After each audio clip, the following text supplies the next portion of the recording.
आज की वीडियो हमारी इंपॉर्टेंट रहने वाली है दिसंबर में एग्जामिनेशन होने वाले सभी स्टूडेंट्स के लिए। चाहे वो फर्स्ट सेमेस्टर का हो, थर्ड सेमेस्टर का हो, चाहे फिफ्थ सेमेस्टर का हो, चाहे सोल में पढ़ता हो, चाहे रेगुलर में पढ़ता हो, चाहे एनसीआर में पढ़ता हो। आज की वीडियो हमारा टॉपिक रहने वाला है भाई क्वेश्चन का आंसर का कितने पेज का होना चाहिए।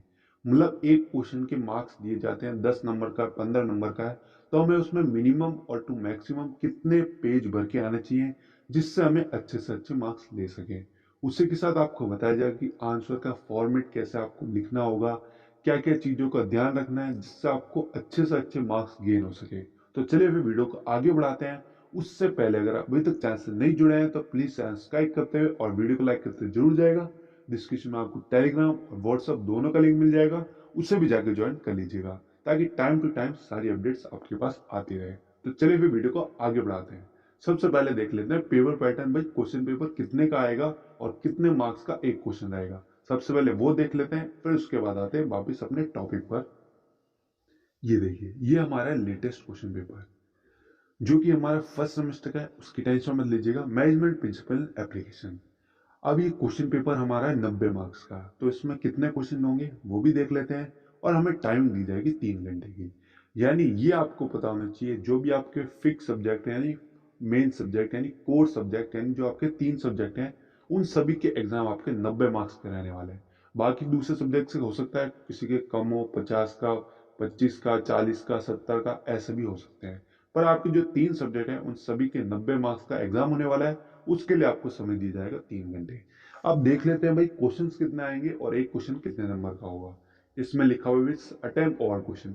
आपको एक भी क्वेश्चन नहीं छोड़ना है। All question carry equal marks, मतलब सभी क्वेश्चन आपके इक्वल मार्क्स के रहने वाले हैं। तो मैं आपको बता देता हूँ भाई इसमें क्वेश्चन कितने आएंगे। देखिए, इसमें आपको टोटल 5 क्वेश्चन प्रोवाइड किए जाएंगे, जिसमें सभी क्वेश्चन में आपको चॉइस प्रोवाइड की जाएगी। तो उसकी टेंशन मत लीजिएगा, चॉइसेस आपको हर एक क्वेश्चन में मिलेगी। ये चीज आपको समझ में आएगी, 5 क्वेश्चन मिलेंगे। अब 5 क्वेश्चन, तो एक क्वेश्चन कितने नंबर का हुआ, तो आपका एक क्वेश्चन रहेगा 18 नंबर का। ये चीज आपको समझ में आ गई। अब स्टूडेंट्स कहेंगे सर 18 नंबर का है तो काफी पेज भरने पड़ेंगे, पर ऐसा नहीं। सोल क्या करता है, क्वेश्चन को डिवाइड कर देता है 2 पार्ट में। जैसा कि आप सब देख सकते हैं, हमारे सामने एक फर्स्ट क्वेश्चन लिखा हुआ है जिसको 2 पार्ट में डिवाइड कर देगा, ए पार्ट और बी पार्ट। अब इसका मतलब क्या है, जैसा कि मैंने आपको बताया एक क्वेश्चन हमारा 18 नंबर का रहेगा, तो ये 2 पार्ट में डिवाइड हो गया, यानी 9 9 नंबर का हो गया। इसमें आपको एक टॉपिक पर ज्यादा लिखने का टेंशन नहीं रहेगा, क्योंकि 18 नंबर का होगा तो आपको कम से कम 5 से 6 पेज तो कम से कम आपको लिखने पड़ेंगे 18 नंबर में। अब इसको डिवाइड कर दिया गया 2 पार्ट में, तो ये हमारे लिए फायदा है। अब 9 नंबर का एक क्वेश्चन का एक पार्ट रहेगा और एक क्वेश्चन में हमें मिलेंगे 2 पार्ट, एक 9 नंबर का, दूसरा भी 9 नंबर का। तो अब एक क्वेश्चन के एक पार्ट में 9 नंबर का है तो कितने पेजेस हमें कम से कम भरने चाहिए। आपको 9 नंबर के क्वेश्चन में कम से कम 2 से ढाई पेज भर के आना है।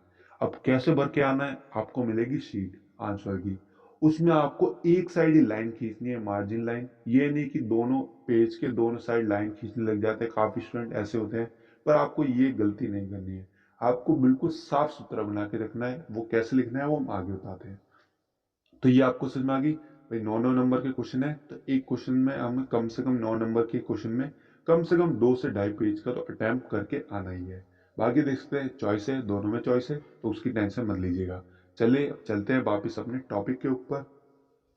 देखिए, जैसा कि मैंने आपको समझा ही दिया है कि आपका एक क्वेश्चन का 18 नंबर का रहेगा, जैसे 2 पार्ट में डिवाइड होगा, और पूरा पेपर हमारा 90 मार्क्स का आने रहने वाला है और 3 घंटे लेंगे।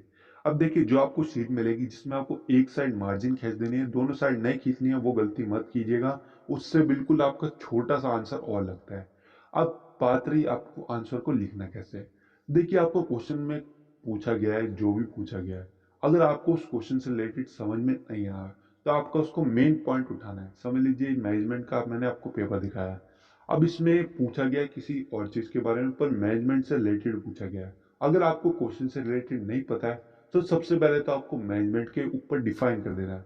सबसे पहले हमें देना है इंट्रोडक्शन। ये चीज आपको समझ में आ गई। बिल्कुल आपको आंसर फॉर्मेट में लिखना है। उसके बाद क्या, आपको बड़े बड़े पैराग्राफ बना के कभी नहीं लिखना है, ये बात आपको ध्यान रखनी है। आपको हमेशा पॉइंट्स या बुलेट्स में आंसर लिखने हैं। मतलब ये पॉइंट है, उसका मेन पार्ट या फिर मेन हेडिंग, उसकी अंडरलाइन कीजिए। ब्लैक पेन से करना चाहे तो कर सकते हैं, ब्लू पेन से करना चाहे तो कर सकते हैं, पर हो सके तो पूरा पेपर ब्लू पेन में लिखिएगा ये चीज़ आपको समझ में आ गई। अगर आप करना चाहते हैं यूज ब्लैक पेन तो कर सकते हैं, कोई दिक्कत की बात नहीं है। पर मैं आपको सही से बताऊं, उसमें आपको इतना टाइम नहीं मिलेगा। आपका टाइम सिर्फ 3 घंटे है। अगर आप पेन चेंज करने में ही रहेंगे तो आपका टाइम वेस्ट होगा। आप एक ही पेन यूज कीजिए, बॉल पेन यूज कीजिएगा, कोई सा भी ले लीजिएगा, 5-10 रुपए का, बहुत आराम से आपका 1 से 2 पेपर निकाल देगा। ये चीज आपको समझ में आ गई। उसमें आपको लिखना है भाई साफ सुथरा।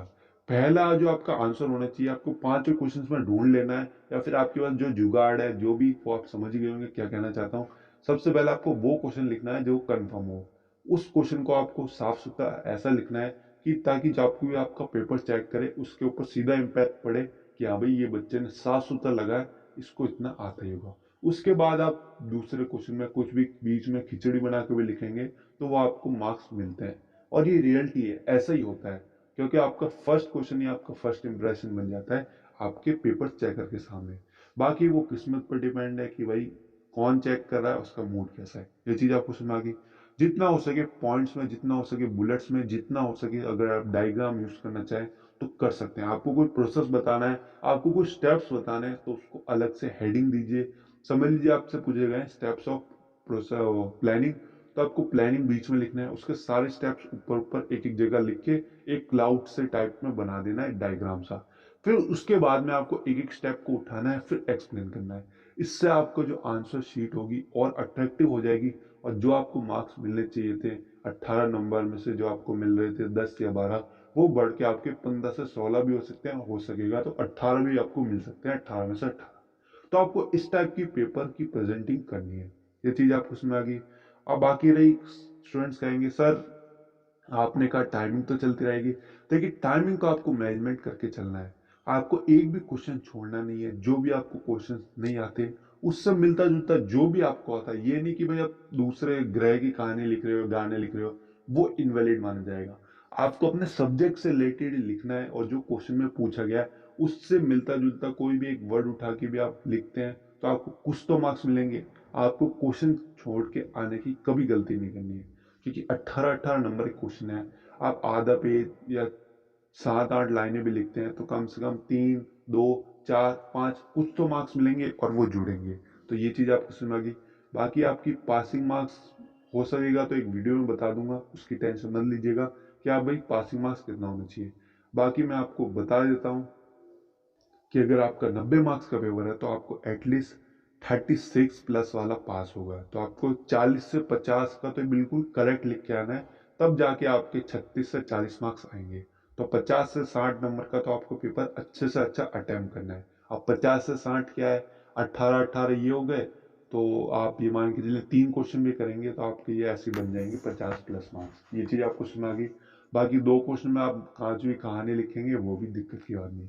आप 2 क्वेश्चन भी अच्छे से अटेम्प्ट कर लेते हैं तो आपको 18 में से 15-15 में मिलते हैं, तो 15-15 30 तो आपके ऐसे ही बन गए। फिर बचे से 6 मार्क्स। तीनों क्वेश्चन में आप कुछ भी लिख के आते हैं, थोड़ा थोड़ा बहुत 3-3 या 4-4 नंबर में मिलते हैं, तो 3-3 या 9, तो 36-40 आप ऑलरेडी पास हो चुके हैं। ये चीज आपको समझ आ गई। बस अब वो आपकी ट्रिक होनी चाहिए कि भाई कैसे क्वेश्चंस को अटेम्प्ट करना है। पहले जिस आता है आपको उसमें अच्छे से टाइम देके, ये नहीं कि उसी में ही पूरा टाइम दे दिया। एटलीस्ट आपको 9 नंबर का है तो 2 से ढाई पेज दीजिए, 18 नंबर का है तो मिनिमम आपको 5 से 6 पेज लिख के आना ही होगा। ये चीज आपको समझ में आ गई। बाकी जो हो सके जितना अच्छा आप प्रेजेंटेशन कर सकें करिएगा। ये नहीं कि सिर्फ पेजेस पढ़ने से नंबर मिलेंगे। मैंने आपको एवरेज बता दिया, 9 नंबर का है तो 2 से ढाई पेज भरिए, 18 नंबर का है तो 5 से 6 पेज भरिए। काफी स्टूडेंट ऐसे होते हैं जो दोनों लाइनें खींच देंगे, फिर 10-10, 12-12 पेजेस एक एक आंसर में बढ़ते हैं। उसका कोई फायदा नहीं है, उससे सिर्फ आपका टाइम वेस्ट होगा। तो जो आपको मैंने बताया उसको अच्छे से समझिएगा, और वो कोशिश करिएगा उस हिसाब से लिखने की, ताकि आपके मार्क्स इंप्रूव हो सके। बाकी टाइम मैनेजमेंट करना वो तो देखिए आपके हाथ में है, उसका हम भी कुछ नहीं कर सकते और आप भी कुछ नहीं कर सकते, क्योंकि टाइम किसी के लिए नहीं रुकता। तो चलिए वीडियो को यहीं खत्म करते हैं। वीडियो पसंद आई तो अपने दोस्तों के साथ जरूर शेयर कीजिएगा।